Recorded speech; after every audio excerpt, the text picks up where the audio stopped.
Hello everyone, how are you doing? This is MD Tech here with another quick tutorial. In today's tutorial, I'm going to show you guys how to add or change your name or nickname on your Facebook app on your iOS or Android device. So this should hopefully be a pretty straightforward process here, guys. And without further ado, let's go ahead and jump right into it. So all you have to do is open up the Facebook app and select your profile icon on the top right.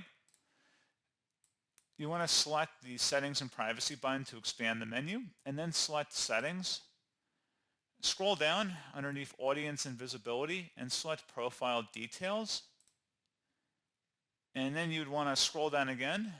So underneath Name Pronunciation, you can click the little pencil next to it to edit your name pronunciation. You can also add additional or other names by selecting Add Other Name in here.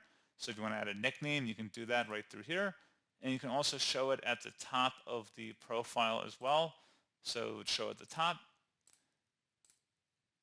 And that's pretty much it. So pretty straightforward process, guys. And as always, thank you for watching. I do hope that I was able to help you out. And I do look forward to catching you all in the next tutorial. Goodbye.